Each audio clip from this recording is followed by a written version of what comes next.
All right, man. You ready to roll? I am ready for Crushing Iron Podcast, episode 405. It is September 3rd, 2020. We appreciate you tuning in. You and I are embarking on an endeavor today that we now call Podcastapalooza. Yeah. We are, I am going to take a vacation starting after this Podcastapalooza for a few days. Take some time. Good for you, man. Take some time away with family and friends to recharge just before I take a road trip down to Houston for spending time with our athletes down there for our little C26 tour. You'll be heading up to Madison next week, but we're taking a week off of podcasts for next week. Yeah. I mean, we're going to give it a shot. We're not there yet. We're not there yet, but let's be clear. You're not going to have a whole week of no podcast. So for the 19 of you, minus family, the 3 of you that listen to us regularly, don't fret. We are planning on knocking out as many podcasts today as we possibly can. That way we can continue to deliver on our promise, which was twice a week. So if it's your first time tuning in, hey, we appreciate you giving us your time. We know you have a lot of choices out there in the podcast universe, also with triathlon-related podcasts. This is a podcast not just centered around triathlon, but we discuss triathlon, we discuss life, how they intersect, how they can complement each other, and oftentimes how they can take away. And Mike and I both, as coaches and athletes, do our best to share our experiences as athletes and coaches, and a lot of times share the experience of our own athletes that we work with. And then we'll frequently pop into our closed Facebook group, which is the Crushing Iron group. You can hop in there, and we'll answer one simple question, and we'll let you in. And that's it. We have no agenda, but we do, like I say every time. It is to keep you happy and healthy, keep you engaged, and if you can take anything positive from our podcast today and apply it to your own life, then we'll consider this podcast a success. Yeah. Can I say one thing? You can say one thing. My goal for today is to not talk so fast. Oh. Is that something on the computer? Slow down? What I noticed. No, yeah, well, I always put, I put notes like, I can get like, in a zone that like, I just, like yesterday on my Zoom call, I had a bunch of athletes text me afterwards. They were like, how much coffee did you have? You were literally talking like the Micro Machine Man. And when I get like fired up, like yesterday on our Zoom call with our athletes, we're talking about testing and zones and the importance of it, but also how relative it is and how much margin of error there actually is in all testing and all zones based on just a bunch of factors. And we'll probably get into that at some point, either on this podcast or the next one. But I was on fire, and it wasn't like I think I had kind of had my engine primed because we had an athlete come to the hub yesterday. Yeah. And I have to say, like that, like we've had the hub open. We've had a couple soft launch visits with athletes and races, and races we put on, and then some athletes that visit this last weekend that we know personally. They've been to our camps. We know them intimately, and they're familiar with us. But the gentleman we had in yesterday had literally never heard of us. He didn't know us from Adam. He had never listened to a podcast. He met one of our athletes at a race in Indianapolis, I think 5 weeks ago, and was like, emailed me, was like, hey, dude, do you have any camps, in August this year? And I was like, no, actually, we moved them all back to June. We've already had them, and then the camps we have for next year are actually already sold out. And he was like, well, bummer. He's like, and I was like, well, actually, we just opened up this training facility, and one of the reasons we did it was so we could have these kind of experiences on a year-round basis. And so he came in yesterday, kind of like not knowing us from Adam, and came in, and we put him through what he called afterwards flight school. In terms of like a very immersive experience. Like we worked on swim analysis, we did run form and run testing, we did a bike fit overview and bike testing. We went through his own training. We went through, I helped him out with his zones, and then we went over nutrition and stuff. And really, it was a really great reminder. For me, it was probably my favorite day since we've opened and done this. It was a good day, It was a great day. Connect with cool guy, complete strangers, and awesome dude. But it was just a great reminder of, I know for me personally, like having been in the sport for going on 20 years, I totally forget sometimes that I was so naive and didn't know so many things back when I started, and that there is so much, not just misinformation out there, but I think we all make assumptions or we don't know, and a lot of times athletes can cannot make decisions because there are so many options. It's like you get frozen with like 5 or 6 different options. Yeah. Well, you've got this drink and that drink, and you got goos and blocks and, all, waffles and all these kind of things. So I don't really know what I like, so I'm just going to stick with water.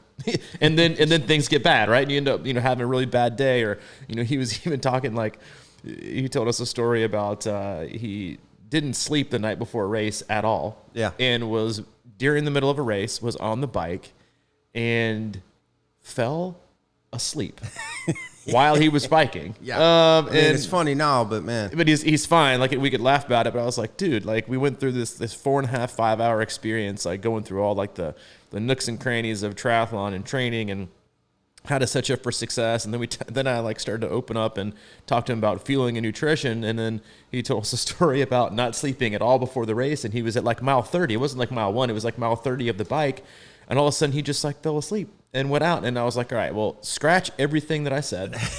We need to work on the basics, which is eating and sleeping. Like, you need to pretend like you're a baby, and we're just going to focus on the simplest things in life, which are sleeping and eating. But we can say that because it's funny, and we laughed at it, and he ended up staying here till 4:00 yesterday because we enjoyed hanging out with him and talking to him. And Maurice, if you're listening, you're welcome back anytime. This is your home as well.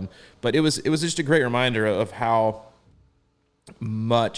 complex this sport is. And it's not just 3 sports. It's how you train for 3 sports, and not just because you can't train for 3 sports individually. You can't just train for this sport as a swim only event and then bike only. And then you can't train for triathlon running like an open marathon, open half marathon runner, because it doesn't work that way. You have to, and then you got nutrition, then you have recovery, and then you have zones, and you have when to do them and how much to do them, and how do you, peak for races, and when do you run, and how much do you run, and then you add in, recovery and all. Like, there's so many things. Yeah. That we were telling him this yesterday, is that's also why I love it, because you're never done. And it's a weird, coaching is an interesting profession in that nothing is ever finished, right? Like, I rarely, if ever, work with athletes who are just specific race motivated. Like, I just want you to work with me for 3 months and then I'm done. I'm giving up. Most athletes are on a year-round basis, so we're always in this constant pursuit of getting better. And while you might consider like a specific race project management, like one project's done and moving on to the next one after that, no athlete is ever fully happy and done. Like, you know what, coach, that was the best race ever. The next 3 or 4 years, I don't really care what happens. I'm just going to kind of live off this race and be good. No, everyone wants to get better all the time. And it's a constant pursuit of not never settling, but just that pursuit of trying to figure out what the next few inches or few feet might be in order to get them to the finish line quicker and fitter. Yeah. And we talked, I had a little sit-down interview with him afterwards, and we're going to put that into a video form and kind of explain what he learned and what he went through here at the Hub. But one of the things we talked about was, and I think about this with triathlon a lot of times too, or anything really, depending on what you're trying to learn or get better at. And there's always this thing, like maybe there's always like just a missing link that makes, you want to enjoy something, you want to understand things, and that could be the simplest thing, like in his case, maybe sleeping, but no, it's just kidding. Yeah. But really, there's the complex stuff. Yeah, but you know how anything you try to learn or anything you try to get better at, when there's a certain moment that something clicks, it just becomes infinitely more enjoyable too. And I think that was the thing he talked to me about, was that there was just like these gray area, confusing points of his training that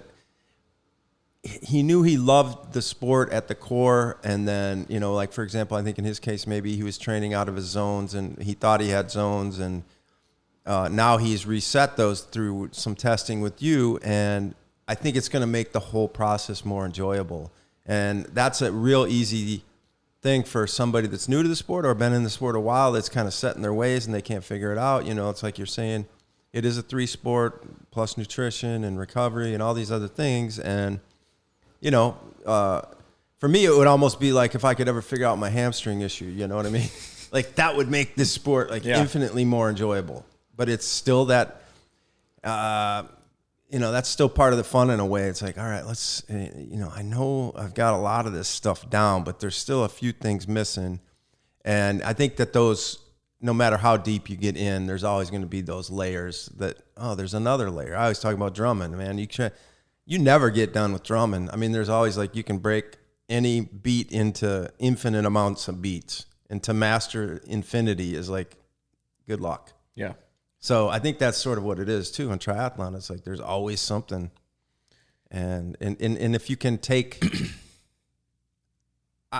for me, a lot of times it gets frustrating, and like, you know what I mean, like, and that's why I think it's important to sit down. We sat down with him, and I'm sure a lot of things clicked for him while we were just having normal conversation about things, and the same thing, explaining it to him helps me understand things all the time too. So. It goes both ways. Yeah, and I think that's also another reason why the sport is, or at least can be, so gratifying, is that there are so many small and large opportunities in training and in racing and whatever it is that that you're trying to participate in or trying to accomplish, that you can see really, really small wins. Because you start like we started off in the pool because he had two DNFs in the swim and 70.3s, and then he ended up finishing a race, but his swim was over time. It was a 7.3 swim, and I think it was around 120. And the swim for him was like the biggest factor. We started in the swim, and I was just kind of in awe that he was still so motivated to master it, because so many people would be just overly discouraged and give up and walk away. And I really, really admire that. And I told him this, and I think I've said this before on the podcast, is that like, if I didn't grow up swimming year round, and swimming wasn't in my blood, and I wasn't just like, the phrase like, once a fish, always a fish. Cause I started swimming at I took swim lessons when I was like 1, like, and I could float and do all these things. Bonus, and it's like, it's like, it's learning a new language in 2nd or 3rd grade versus trying to, master it when you're 40. Like, it's very, very different to do. And if I didn't do that, I don't know that I'd be in the sport, because swimming is so it's not complex, and it's not as hard as people think it is, but it is so much technique that the older you get, the harder it is to implement. And so we went through that, and that was so the biggest thing for me was just trying to simplify small things and not be like, all right, we're going to get in the endless pool, we're going to work on 19 different things you need to master your stroke. It was like 2. Like, I wanted to fix 2 things, not try to, reinvent the wheel, but take the good and then apply it and really just do, because a lot of times, especially with swimming, one thing you do with your stroke always impacts another part of your stroke. Like if you're able to, like with this gentleman, it was like, if we can get your arms up and over, like you're trying to reach up and over a barrel, then that is going to help your early vertical forearm, but it's also going to bring your hips up. And if your hip comes up, your butt, if your hips and butt come up, so do your legs come up. And if that's happening, then you're higher in the water. And if you get a bigger pull, you're going to go faster. It's like one thing is always connected to another. It's also like, if you're ever trying to do your own bike fit, don't just tweak one thing. Because if you tweak one thing, you need to retweak the other things on the bike fit. You can't just raise your saddle and expect for everything to be hunky-dory, because now you've changed your hip angle. Now the length is different, so you need to, everything is connected, and same thing with swimming. But you can adjust 1 or 2 things and see like this cascade domino effect of positive reaction. And that's what we had with him yesterday. And he was able to do things he had never done before. And just to have that confidence. And I think that's, he said, we were talking about before we left, and I was asking if the experience is what he thought it would be, and, how did he really feel about it? Not like for a testimonial on the, Crushing Iron, C26 Triathlon website, but just like genuinely, how did you feel after this? And he said, I felt empowered. And that is, I think, also like one of the main reasons why we started this podcast. It wasn't for you to train the Crushing Iron podcast way, or to train exactly like Mike and Robbie train, or to, apply every single thing we say verbatim to your training and to your life, but to give you enough solid information and hopefully cut through the BS, because there's a lot of BS out there, and just allow you and then empower you to make those decisions that you can make to live your own life and be happy and healthy and make that journey your own. Because if it is your own journey, then you're going to own it, and you're going to love it, and you're going to continue to do the things you want to do no matter what's happening in life, no matter how hard it's going or no matter how good it's going. You're going to find a way. And then when you get done with it, kind of, I guess the podcast we released on Tuesday about owning your journey is like, it's going to mean that much more to you. And if that's what we can, encourage through our podcast and encourage through meeting athletes and having people come here, is that like, I really do want to, that is kind of a mission for us. And I think that's how we started. It was to cut through the noise and the chaos and be like, it's really like, it's fairly simple. Like it is a complex sport, but as with anything really, really complex, people love to sell the complexity and then overcomplicate things when it's really fairly basic. And what you can do is just like small things here and there you can tinker and change and then make it your own, and obviously you're a guy that loves to make everything your own in terms of like doing this the Mike Trolley way, and you're unapologetic of that, which I think is wonderful. And I think we all need that, in order to do that and figure out like how we're going to make our own journey and do it our own way. And if you can feel empowered and encouraged to do that because that removes fear, right? And if you can remove that fear and that angst of, I wonder if I'm doing it right. Because if you don't feel like you're doing it right, most people don't do it at all. Like you have that fear or you self-sabotage. And so that's it. Like, and hopefully our podcast can do that for you. Hopefully if you come visit the hub, that can do that. But there's so much information out there. We just want to do our best to cut through the BS of it, give it, shoot straight. Because I think yesterday he kind of called me an asshole at one point, didn't he? Yeah, I think so. Yeah, I think he did. It wasn't because I was rude. Trying to kill me, man. It wasn't because I was rude to him, but he felt like I was trying to kill him during one of the tests, and he was just like, "Yeah, I mean, you shoot to me straight." And I was like, "I do." Like, yeah, that's what he said he wanted. I shoot it straight, for better or for worse, and my delivery might not be, as good as it can be. Sometimes my delivery is as good as a UPS driver on Christmas Eve. Like sometimes the delivery doesn't go quite the way you want it to go, but I do my best, and I'm trying to cut through the noise. I agree. A couple of things about that swimming thing yesterday is I've watched you talk about swimming maybe 10,000 times at least. And I'm always, I was kind of watching from a distance and because of the same thing, because obviously if he's had trouble making this cutoff, that is a big obstacle for him swimming. And there's probably a lot of things going on in there, but ultimately it was really cool to watch you kind of really bring him along with a couple moves slowly and how it worked together, because that is one of those things where, I've been in the pool at the Y or whatever, and I've kind of been next to somebody obviously struggling with swimming, and then every once in a while, invariably, they'll say, "Hey, what they'll ask me a question, and then I give them the one things like you're saying, either reach out or really concentrate on your pull or something like that. And it's so easy to turn that into like this centipede of answers, but then, when you're flutter, if you ever get into like flutter kick, that's when their eyes are gone, and it's like there's just too much. So you're right. It's all about, for me, like in those situations, like whatever you give him yesterday, and that's why the only thing I really interjected was just try to relax a little bit more on that left arm or whatever, So, because you can go way too deep with swimming, man. And I was at the Y the other day. I don't know if you remember this guy, man. It was I got done and I felt really good about my swim, and it was like coming along, and he comes up to me in his snorkel and all this stuff. He's standing on the plate. He goes, "Can I tell you something? You need to leave your arm out longer and glide." I was there.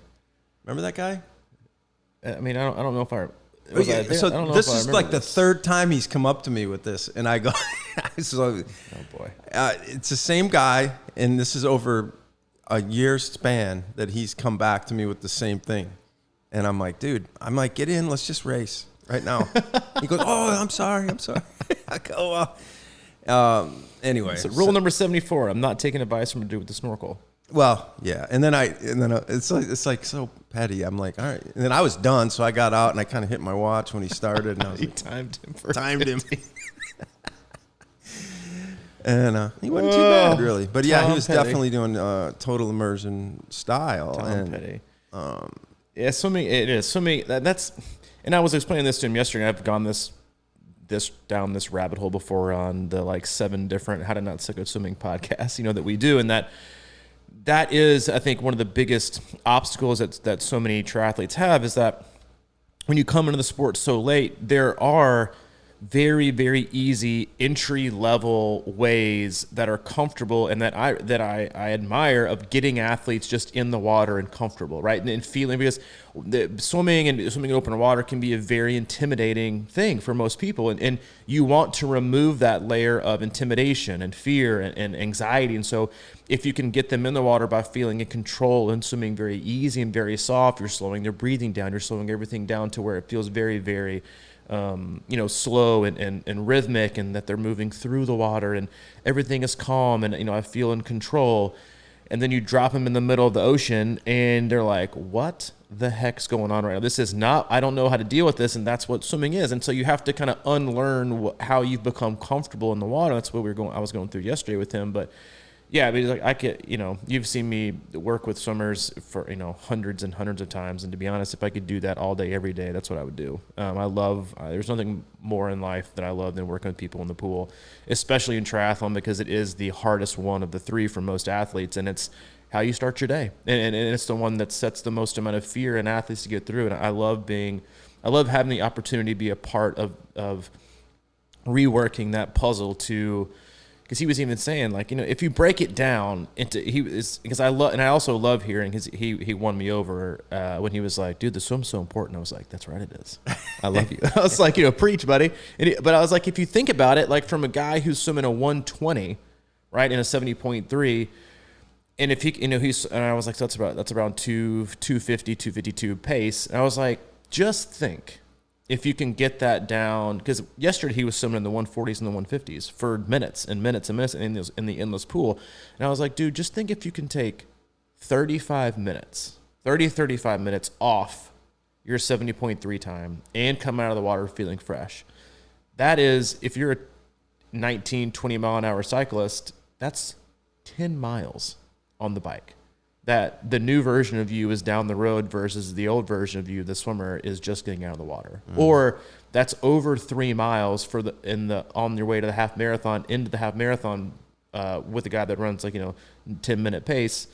It's insane how much time you can gain back on the swim, and people think it's so unimportant. And it's just a confidence thing, knowing you're getting in the water, knowing you're going to finish, instead of, I think it would be a very, very interesting story. And we've seen this before. I saw it at Louisville when they canceled the swim, and you've done so many of your Crushing Iron videos, the race tribute videos, and a lot of it is centered around the swim start. It's one of your favorite things, right? It is probably your favorite thing. It's what got you into the sport. It's what really kind of filmmaker. That's where the emotion is. It is. And the emotion you see watching watching the beginning of the swim in an Ironman or a 70.3 or the master, even the time trial starts they do now and the whatever, is the fear and the anxiety and the just the emotion you see from people's faces is totally different than when you walk up on a exit chute when they're just starting the bike and the swim has been canceled. People are like, Yep. Here we go. Just hopping on a bike, like going on a 112 on my bike. It is a totally different attitude and emotion. No one is scared.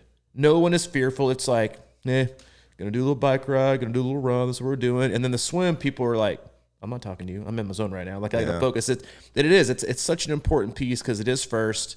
And I always kind of wonder if they were like, all right, next year, 2021, just to throw you guys for a loop. All 70.3 and Ironmans are going to go bike, run, swim. And you're going to have to bike 112, run a marathon, and then swim 2.4. How much more attention people might pay towards a swim, knowing that after doing both of those, they have to get in the water and swim 2.4.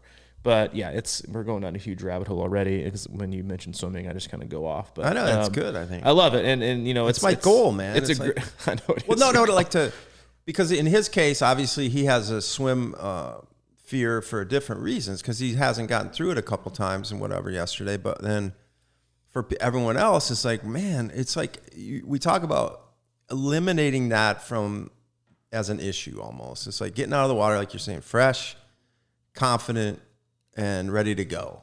Because until you get that, I mean, like even somebody who worked at swimming really hard, sometimes it's just a bad day. And I'm always like intensified about it myself. And you got to kind of get in the zone and be focused. But for like in your case, you say it doesn't, it's probably the easiest and favorite part of your day is to get in the water and just go out and swim and let it out a little bit. But to get to that point where you're really comfortable and it's not an issue and it's not going to disrupt your day and you're not going to be breathing, like harder than ever when you get out and trying to start a bike while your heart rate is just flying, which I've been there many times. It's a big deal. And it's so technique driven that, and this was the gentleman's frustration that we talked through yesterday, was that just watch it. So I put him in this pool and I was like, just swim for 3 or 4 minutes. I just kind of want to watch. I'm just going to see what you're doing, see what I'm working with, based on what you've told me. And then just kind of the reality. I want to see what the reality of the situation is, because swimming is one of those things where, because we're suspended in water and we always think that we look a certain way. And then you put yourself on video and you realize that you in fact don't look anything like you do. It's like comparing, like most of us when we swim, we think we look like Beyonce on stage. And then when you put yourself on video, you actually look like Elaine from Seinfeld. Like that's how different we look with the rhythm and with technique when it's like when it's actual reality. And so he got in and I told him, I was like, dude, are you out of breath? Are you doing this? He's like, yeah. And I was like, I said, what's your biggest frustration? And he said, I work so hard to go nowhere. And that is swimming. So many people work so hard to go nowhere because their stroke mechanics are poor. They're fighting the water. And then for most athletes, their body position is so terrible that they're working against themselves, and they're working against a self that they really can't overcome with the amount of effort that they're putting out. And that's why they maintain they're so slow. And if you can just change like a few things, you can make someone feel like, I'm finally getting the return on investment that I want to feel. Because if like you went out every day and did this part of your job that you never felt like it was rewarding, you're working really hard to never get anything back, you'd get discouraged and quit. You'd look for a different job. And so I really did. I really admired his pursuit to figure it out. To like, I'm not done. Like I'm keeping to do this. And I was asking him, you would think from a guy who struggled with the swim, he'd be chomping at the bit to find like a Chattanooga 70.3, an Augusta 70.3, a North Carolina 70.3, which are all super easy downstream swims. Mm-hmm. And I was like, tell me the ones that you've done. He's like, well, I've done Indian Wells, which is open water. I was like, I've done Gulf Coast, which is open water, like really tough swims. I'm like, dude, like, why haven't you been finding like, ones are easier? He's like, I don't know, man. I was like, there's this, I just want to figure it out. And I was like, and I think again, like that's the beauty of our sport, is that you can have setbacks and you can have, I wouldn't consider them failures, but you can, we all want to fast track our success. We all want to fast track, our ability to get one place and get there quickly. But triathlon opens up every day or every week through the amount of training you do with, 2 or 3 swims, 3 or 4 rides, 4 or 5, 6 runs. Think of how many opportunities there are in that to get better or to figure like one small thing out, and that's the beauty of the sport, is that there's always something to figure out and there's always questions. Yep, I agree. Speaking of questions, did you like that, dude? Telling you, you've rubbed off on me the last 4 years, man, with the media side of you. That's probably my best teaser in the 4 years we've ever done this podcast.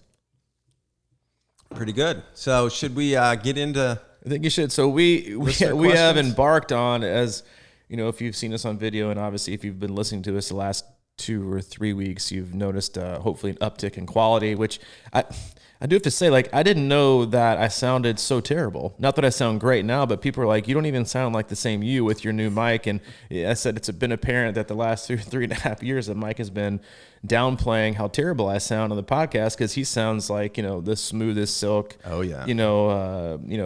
from the commercials. And they're like, you sound totally different. So we've got all this, we've, invested in some new gear and doing video stuff. And Mike's been really diligent and awesome on putting together this Ask the Coach button on the Crushing Iron website.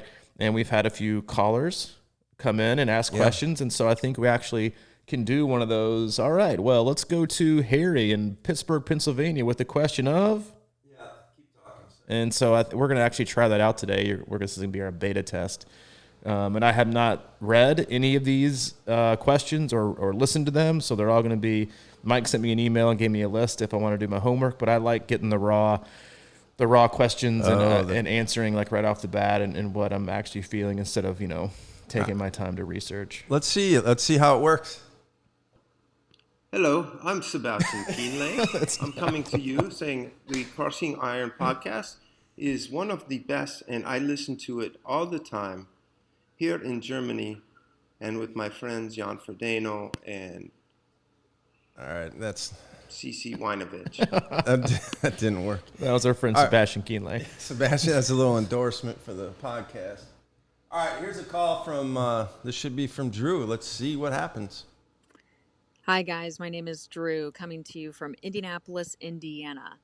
So, knowing there are different nutritional lifestyles for every athlete that work, I'm not really looking for that one size fits all plan from you. Instead, what do you do to reset or change your mental outlook when heading down the wrong nutritional path into bad habits or when you're lacking willpower, despite knowing deep down what's right for you? Good question. Man, that is It's a tough one right out of the gate. yeah. Butter coffee. I regret my non-homework on this one because this is a very, very, very complex topic. It's also a very sensitive topic. It's one we've addressed before. As a small asterisk, as if you needed to know that Mike and I are not expert dietitians and sports nutritionists. That is not our thing. We're not trying to give you advice that you should actually, we're not going to shove a certain agenda down your throat that is super keto, super vegan, super whatever. I'm just generally like, dude, eat healthy like 80% of the time, eat your fruits and veggies, and the other 20% just kind of live your life. That's kind of how I roll. But you're pretty consistent with that. But I am pretty consistent with that. But I've had periods. And I've been there. I'm going to go off on a huge thing. Is that her question wasn't about being overweight, but I'm around 175 right now. I've been 220, 225. And obviously like a large part I've burned them all. Actually, I did used to have until I moved back from Kansas City to Nashville. I actually did have my YMCA card from the first time I ventured back into the pool. It's actually how I got into the sport of triathlon. This was I was overweight. Like my mom, who, for better or for worse, she was like, Robbie, you're looking, you need to lose weight. she started off with the softball. Like I'm gonna softball. Like, you could really, use some activity. She was like, Robbie, you could really, you're fat. She didn't say that, but she was like, and so I hopped on the scale and I was like, oh my God, like I really had. But that was also during a period of my life where I was super depressed and I was living off Jaeger and Wendy's. And so like, what else are you going to do? Like you're going to balloon up. And I got in the sport and ended up losing like 40 pounds. It's actually how I got into the sport of triathlon, was training for Memphis in May. Anyway, enough about me, back to this question. And so nutrition for many of us is I think so in food and diet and fueling is so intertwined in stress and like what we believe about ourselves that it's very hard to kind of unpack. It's not as like people say, oh, well, just, eat healthy. And you're like, well, if everybody would just eat healthy, like 80% of America wouldn't be, the way that we are. Yeah. And so, in order to reset, so for me, like, and I don't consider myself overweight, but I have this year I've weighed in the 190s. So I weighed like 192 at a point earlier this year when I was not training as much as I should. I wasn't, I was definitely overworking. I was overstressed. I didn't really care what was going on. I was just kind of eating whatever. And I was like, I really kind of need to get in shape. So obviously that's like, about 16, 17 pounds difference from where I am right now. But for me, it's always about just getting back to the basics of like what I know works. Like I did hire a nutritionist that I send all of our athletes to, Fly Nutrition, and Kylie, and she's incredible. But as I kind of looked at her first week's plan that she gave me, I was like, duh.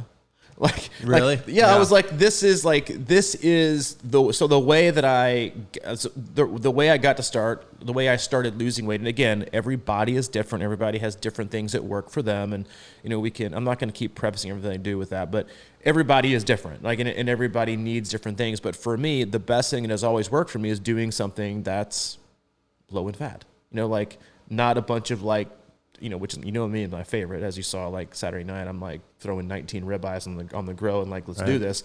But for me, it's like stick with like lower fats, veggies, fruits, whole grains, lean meat. Simple enough, done. And the weight and I was like, wait, if I remember correctly, going back, 15 years ago when I was losing this weight, what did I do? Same thing. fruits, exact same thing, like almost like to a T. And I was like, oh yeah, my body does respond really, really well this way.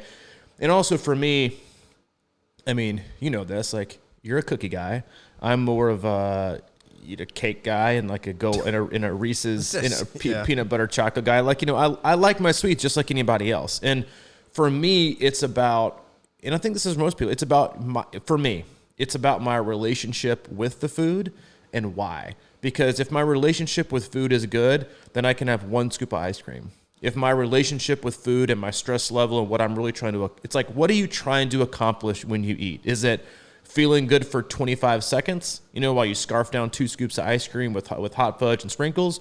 Or is it living a little bit and then keeping the integrity of the whole plan you're trying to actually, you know, trying to stick with? And for me, that's where I am right now. Like I can have, like, you're at my house tonight, I had like, you know, a little bit of the Reese's Pieces pie they had and like a very small piece of key lime. Other than that, like that was it. Like normally I'd have been like, all right, we need some more, because I have a very addictive nature. It's like 1 scoop is good, but you know what's really good?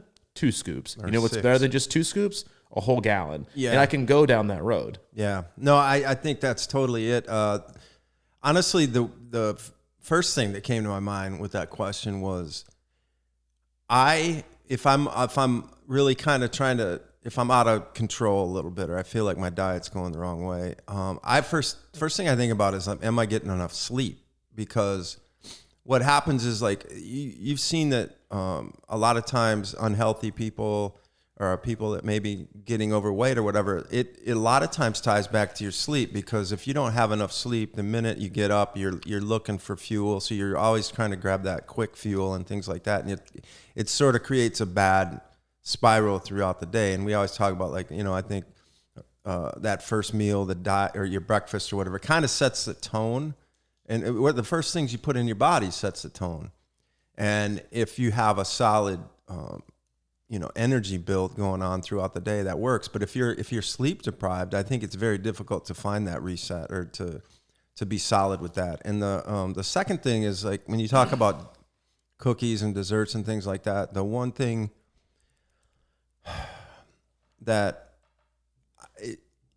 you talk about it mindless eating versus mindful eating. Like if you're taking that scoop and you're like really into that scoop of ice cream and you're really taking your time with it and appreciating it, and or recognizing that, man, too much of this might be, you know what I mean? Like I notice it all the time. If I get in a weird spot, I'll grab a bag of like Doritos or something like that, and I'll just eat them, like, without even thinking about it. But if I eat one and just kind of savor it, and sort of like, it doesn't taste as good, or like sometimes that kind of food doesn't have, it's more about filling a void or whatever. I think, or there's like maybe sodium levels or whatever the case may be. So you're just kind of like, and pour it down, and that can be ice cream. And I think that's comfort food, and there's all kinds of emotions that go with that. But that's why I say, it's like, man, I try to get my sleep in order, and then when I wake up with more energy, I don't immediately rush to go get something to eat that may be the wrong thing and kick off the bad habit cycle all day. Because a bad breakfast is like skipping and missing your workout on a Monday. Mm-hmm. Because if you do that, you're like, you know what, I'll just start again next week. We talk about it like, yeah, you know, if you eat like crap on breakfast morning, or, you know, obviously breakfast in the morning, but if you have a crappy breakfast, you have like, you know, 16 pancakes and a couple, you're like, you know what, I've already shot today, might as well go and have a burger for lunch and some pizza for dinner. And people do that. And like, I know for me, and you know this, is we even talked about it yesterday, is like, I'm also a guy that's like, I mean, I've said it before on the podcast, varieties for the week. And I do believe that we all have healthy options that we like.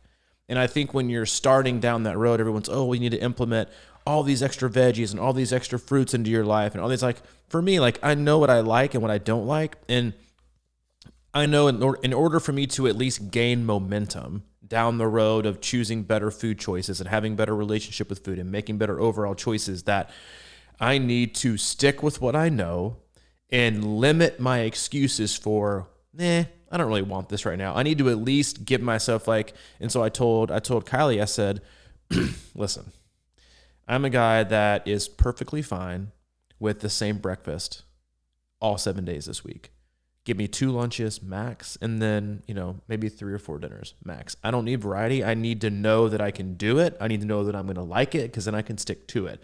And then after a couple weeks went by, I was like, you can loosen things up if you want to, because I've established a pattern and a routine and concreted a behavior that is, I'm making good food choices. And it's also and again, it's a stress thing. It's an impulse. It's like you're trying to get immediate gratification. For me, when I do it, and like even last night, for example, like right now, I've been eating fairly healthy. Like I'm the lightest I've been in probably 2 years.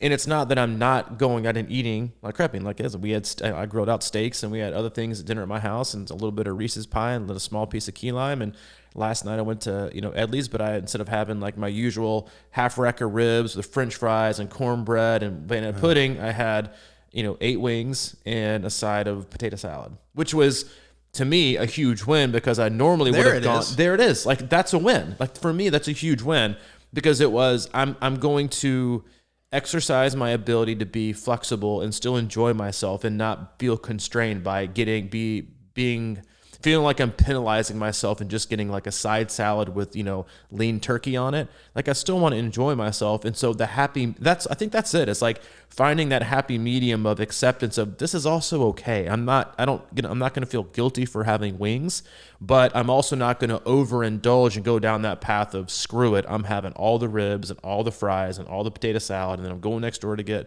a Fritos pop, and I'm going to do whatever. Like it's that relationship. But in order to do that, for me, I think this is right for a lot of people. It's like you just need to establish a pattern. It's the same thing with training. Like, don't tell me you're ready to get back on the horse if you are still only working out twice a week. Like, show me that you can get up and do 30 minutes a day every day. And if you can't do that, then you're probably not ready, right? So, like, commit to doing the bare minimum, and then gain the confidence of showing yourself, I can make time. I can do this. I am on the right track. This does feel good. I am seeing, positive benefits. I do feel good about where I'm going.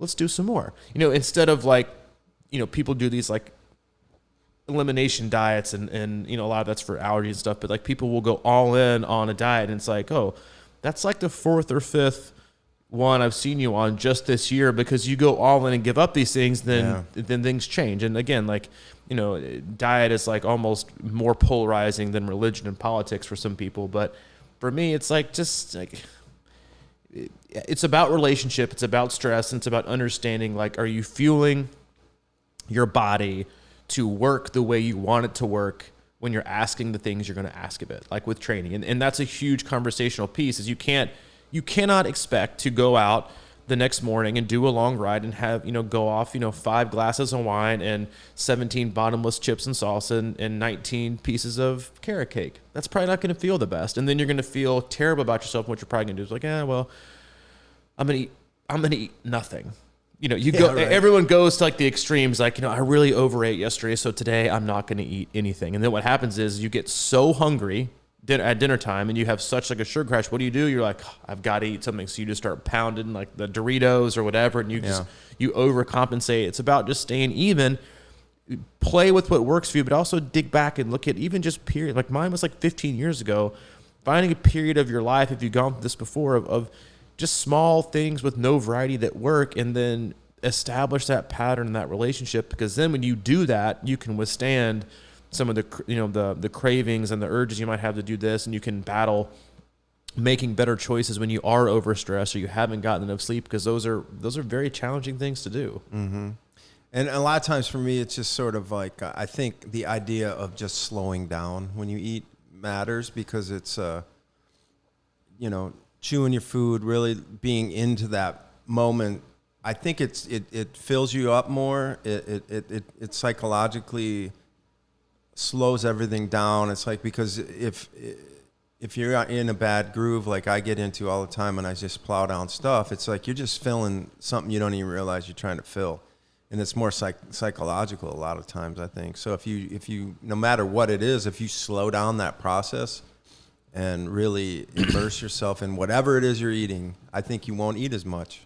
We used that analogy when you and I were talking on Monday, was that Are you a clean the plate guy, or are you a savor your meal guy? You know, in terms of like, I just got to get done and run with it. And you'll overeat because obviously like your body hasn't had time to tell you and send the signals like, dude, you're full. Dude, Right, that was plenty. You can savor the meal and enjoy it. And then if you're taking your time and really truly enjoying your meal, your body has time to send signals. It's like, whoa. It's like, are you satisfied or are you full? And that's like, obviously like a whole nother bad thing to unpack, is like the differences in, because it's very much the same thing with training. Like, was that training session satisfactory? Or did you overdo it because more is always better? And that, like, there are so many similarities to the relationships we have with food and the relationships we have with training. Is it's always different ends of the spectrum. And we talk about minimal effective dose, and it's like, you know, what's good? Is that, you know, this session done at the lower end of the zone better for you, or just as good as going like way over the top? And that's the same thing with food. Was that meal satisfactory, or did I just overeat to the point to where I was overly full because I kept eating and I was doing it so fast? I think that's good, man. Yeah, from our non-nutritionist, We got through one question. Dietitian expert advice. Yeah. It's just food for thought. Well done. That was terrible. That was terrible. Oh, man. Let's do one more. You think? Yeah. We're on. Okay. One more. Let's see who we got here. This should be from Ryan. Ooh, from Ryan. Let's hear it, Ryan. Hey, Coach, this is Ryan from Ohio here. I want to get your thoughts on stretching or foam rolling or getting massages or something like that. Just trying to figure out what's right for me, and wanted to know what the actual goal is besides just getting a good stretch in or getting a good foam rolling session in. What's the goal and what's the end game there? Thanks. Bye. Ryan, great question. Let's see. I'm going to show my like non-expert side here, and this is going to make a lot of people cringe. Okay. I haven't stretched in like 7 years, if not more. I foam roll. I do not stretch. I find stretching, I don't want to say it's bad, but the way let me rephrase. The way most people stretch, it is bad. You know, you see people, and you see people hop on the treadmill at the gym, and they immediately like, you know, start to like touch their toes. Like they're totally cold. They haven't warmed up their muscles at all. And they're like, you know what? I think what's going to benefit me? A couple toe touches. You know, like I'm going to really bend down. You know what I'm going to do? I'm going to pull my ankle and my foot behind my butt, and I'm going to stretch up my quad for a little bit. That's really going to impact my. You're not doing a single thing. Like, you're literally not doing anything beneficial. Foam rolling, however, I do find beneficial, especially for running, or if I find like a spot that pops up that's really, really tight. Like when I was trail running a lot, I would have like my glutes would be super, super tight. I would get the foam roller out and do some specific, like just to kind of roll out the knots that I was having. But for me, that's it. Like I don't overcomplicate it. Again, I'm not a yoga guy. I'm not a stretcher. I find the way a lot of people stretch actually is a negative, because they take their cold, you know, non-warm, no blood flowing muscles and try to stretch them to death right before they're about to try and constrict them to death in a run or cycling session. And that's just, it's again, stretching is not my deal. Foam rolling, however, I find incredibly beneficial in terms of just loosening up things. Sometimes I'll do it before. I rarely ever do it afterwards. I think massages are, again, this is going to be like I'm going to get hate mail. Massages are straight placebo. Ooh. I have yet to read a research paper that has shown massages improve performance. Well, I mean, isn't they it a make little you bit like feel foam better, rolling? and they make you relax. Okay, and they make They you can break feel things better. up. Yeah, I think they can do that. But in terms of like impacting your performance in like a really, really positive way, I don't see it. I've actually seen more people get hurt from massages and having someone go like real deep tissue. If you get a real deep tissue massage, you should treat it as a training day. Like, you should take your day off because your muscles are getting damaged. Like, the way that a lot of these massage therapists, especially if they're inexperienced, go so deep, you're going to be sore for like 2 days. And the next day you expect to feel better, you're going to feel worse. My big thing is if you're going right before a race, too. right, I'm like, dude, please, First time of the year, 2 weeks out. Please do 2 weeks out. There was a pro triathlete, can't remember her name, 2 or 3 years ago, who got a super deep tissue, Melissa something. got a deep tissue massage the week before Kona, and the massage therapist went so deep it like tore her pec and she couldn't race. So I'm not a massage guy, as my wife will tell you, because I haven't used our Massage Envy membership in like 17 months. And I'm long overdue. That's also a just time management thing. But foam roll, and the goal is to stretch things out, loosen things up, get the knots to release, and kind of get things back to where they need to be. So you're balanced. Like that's the biggest thing, is balancing things up, because when you start to run, you start to ride, and your body is totally tight on one side versus the other, then you're going to be leaning one way, then you're going to make things more complicated. But again, I'm a foam roll guy. Foam roll. Stretching, it's not. Well, dynamic. I've long been a yoga guy, and it's sort of. Are they? For me, it's. I think you got to look at it in a way of. Like I think stretching is more of a dynamic stretching. I think is good for you. It's sort of you're working your strength and flexibility at the same time, because it is. It's like you're saying. I mean, when I get back into yoga, like I'll get into it and it takes me damn near a month to really feel like things are happening.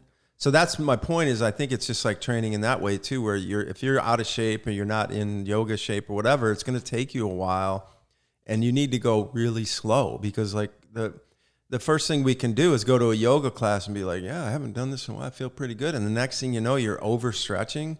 And the next thing you know, that's throwing you out of whack, and it's making you sore, and like all these kind of ways. So it really is something you have to ease into, because yoga is powerful, I think, if you do it right, and you stay with it a long time. I mean, it's like anything else. It's like one massage isn't going to do the trick, but if you get massages, a couple times a week for a whole year, I'm sure that, like pro athletes do that all the time, I guess, but I'm sure that matters. But they're also used to it. It's like your body has to get used to whatever it is you're doing, whether it's like eating, even going back to the eating thing. And if you just turn your diet upside down and start eating broccoli and cauliflower and nothing but roughage all the time, it's going to make you sick probably. And these, if you're not used to it. And the professional athletes, this is like their guy. Like they know their body in and out all the time. They know exactly what they're going through. It's not the person, random Jimmy, who's only available at 3:00 on Thursdays, and then he's not available next week. So we're going to see Sarah. No idea, like zero clue. Right, it's just the same thing. Like there's just lots to. So yeah, foam roll is my thing. And if you're going to do something, stick with it for a long period of time. Like yoga, start off slow, and then you'll see benefits down the road. But I think a lot of it is. Honestly, like the massage and the yoga part of it, like, yeah, there's some definite benefits and imbalances, but, I think a lot of it's also just stress release, like taking an hour to only be in your mind and just relax. And I think I know for me, like when I've gotten them, like my body doesn't really feel that much better. Like my neck might feel better, but it's been like, I'm forced to do like an hour of just like closing my eyes and like thinking and like relaxing. To me, that's also, that could be a booster. Yeah. Huge boost. One quick thing I'd like to say about foam rolling is I think a lot of people, if you're, you have a tight area or a sore area, people want to roll on that. But I think you got to always look to roll things that connect to that, not right on the spot of the pain. Because I think that happens a lot. It's like, man, my IT band hurts right by my knee, and people want to roll that. But no, it's like you got to roll your glutes or it's pulling. It's pulling. That's why you need to go for this. Don't go where it's impacted. Go where it's pulling from, like the middle of it or the ends. Depending on where the insertion point is, to make sure it loosens up the whole thing, so it's not pulling on both ends of it, which is what gives most people the pain. Yeah, and a lot of times if I have a good massage thing going, that's what they work on. They work on unlocking certain muscles that are tight away from where you're really feeling. And they work their way down. It's like, you're like, hey man, my knee's hurting. And they're like, all right, let me start up here at your lower back. And you're like, no. I said my knee hurts. And they're like, no, let me get your big toe. Exactly. Let me twist it to the right, Eric. And they're, I'm like, man, my knee feels better. But that is it. We appreciate you tuning in, and we'll do more questions for our next podcast as well. We are not done. That was 2. We got like 27 more. As always, we love you. We appreciate your time. We appreciate your patience and your loyalty. Yeah. Stop by C26Triathlon.com. .com.